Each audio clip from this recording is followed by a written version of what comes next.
Welcome to LMR class of Premier Academy. In this session, we will discuss about the profit margin in the case of interdepartmental transfer. Of course, this concept will affect various other chapters also.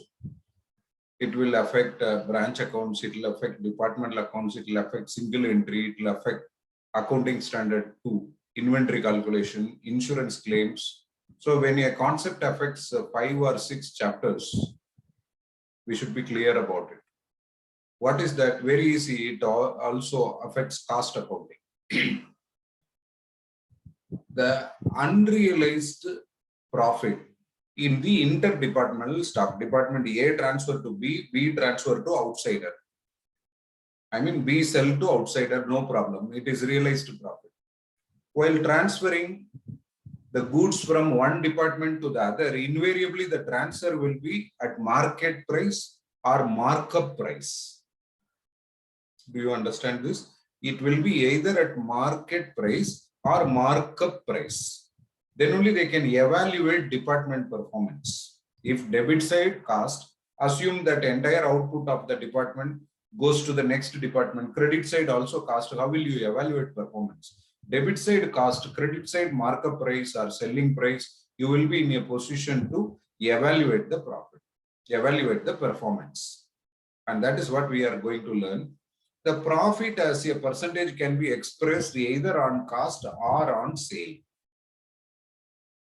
If they give the profit as a percentage on cost, take cost as 100, first step. In this world, one thing is not going to change: cost, profit, sale price or markup price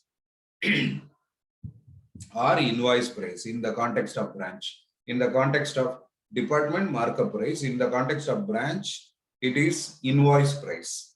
In the context of other accounting standard 2, insurance claim and all, sale price. Concept same. Cost plus profit is sale price. Sale price sometimes called invoice price, sometimes called transfer price in the case of departmental accounts. So if you have to calculate unrealized profit at the end of the year on interdepartmental stock, one department transfer to the other and the goods remain in the recipient department, then you create stock reserve. That is the concept covered in these 2 questions. So if they compute the profit as a percentage on cost, take cost as 100, add your profit percentage, what you get is invoice price or sale price. Now one department selling price is purchase price for the other department. Department A sell to B. For A, it will be booked as sale price, sales. For B, same amount booked as purchase. So what will remain as stock is this sale price will be purchased for the recipient department. And if I am transferring at a profit margin of 30, I am department A. There is another department, department B. I transfer the goods at cost plus 30%. So for me, 130 selling price, for that recipient B department, 130 purchase price. So their stock will be at 130. Now we have to find the stock reserve. I should use a proportion of 30 by 130, matter over. So 2 things I combined here. One, profit as a percentage was given on cost. Second point, what we compare or what we combine here, one department selling price, basic truth, one person's sale is another person's purchase. So here selling price, there it is purchase price. That is all you have to remember, nothing else. The second model we will discuss after finishing the first question. I mean, the profit as a percentage can be given to you on selling price also. So your rules remain same. First step, you write cost, profit, selling price or transfer price, fill up.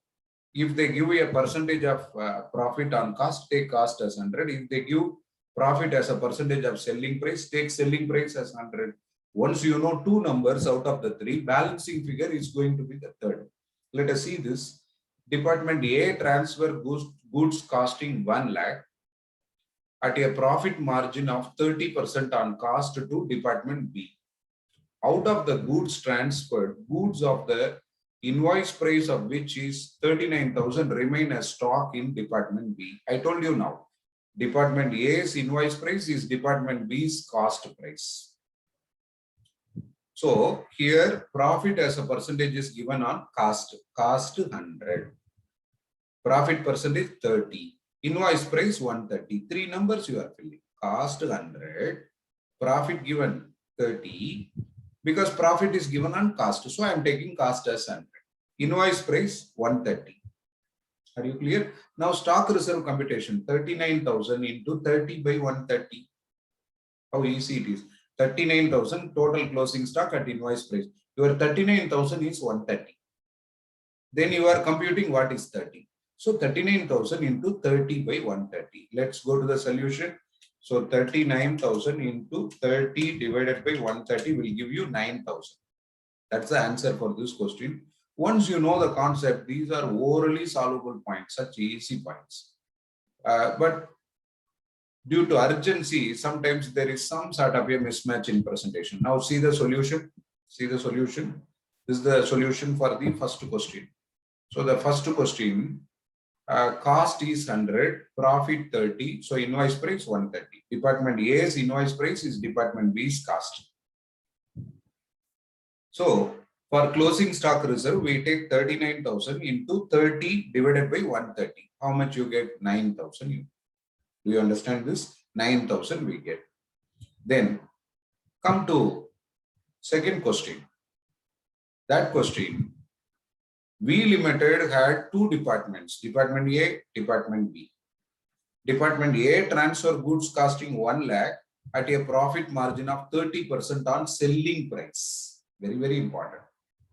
So now I should take selling price 100. That is what is called invoice price. Do you understand? Invoice price on selling price to Department B. Out of the goods transferred, goods, the invoice price of which 40,000 remain as stock, right, in Department B.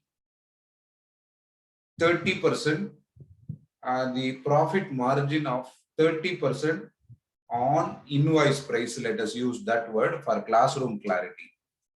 Instead of selling price, if it is invoice price, it will be clear. On invoice price. So that the terminology is easy. That's why, nothing else. They transfer to Department B, A transfer to B at a profit margin of 30% on their selling price, nothing but invoice price. One department selling price is another department purchase price. So now what happens? Fill up the blanks. Cost, profit, invoice price. Invoice price 100, profit 30. Because now when the profit is given as a percentage of invoice price, I should take invoice price as 100, cost 70. Now I should calculate stock reserve. How to calculate? Into 30 by 100. That's the proportion I should use. Follow carefully. Into 30 by 100. Because A's invoice price, B's purchase price. B hold the stock. Now one fundamental rule. No department stock can include its own profit. See, a department stock can include another department profit, but no department stock can include its own profit. Very, very important again. If I am Department A, I cannot take the stock by including the profit and take it at selling price. Not possible. That is not allowed in accounting at all. So here, it should be 40,000 into 30 divided by 100. You will be getting 12,000. Let us see that. Now that 70 and all they use in answer. That is where I am more concerned. Not at all relevant. That's 70. So let's go to this. Cost 70, profit 30, so that you get invoice price of 100. So closing stock reserve of Department B, 40,000 into 30 by 100, 12,000.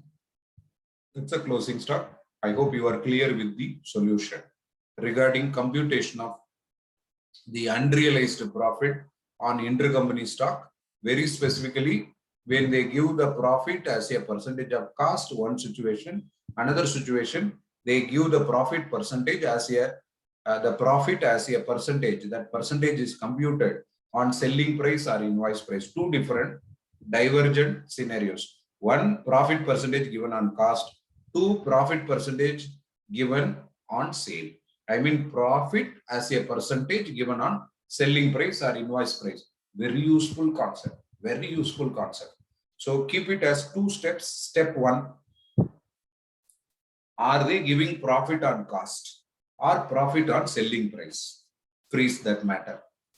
Now you know what is 100, what is the cost, what is profit, all that. Which should be taken as 100. If they give profit as a percentage on cost, take cost as 100. If they give profit as a percentage on sale, take sales as 100. Step one. Step two, equally important. Are you computing profit percentage on cost or on selling price? Accordingly, your proportion will change. If I am computing profit on cost, I should take cost as denominator. If I am computing profit as a percentage on selling price, I should take selling price as denominator. This second step is combined with a third point in departmental accounts alone. That third point applicable only for departmental accounts. That point very simple. One department selling price is another department's purchase price, and their stock is kept at that purchase price. That is why your denominator taken as invoice price. Invoice price. In both the cases, I am taking only invoice price, because one department selling price or invoice price or transfer price is another department's purchase price. Have clarity on this. It is worth repeating this point in the context of specific questions of departmental accounts. Thank you.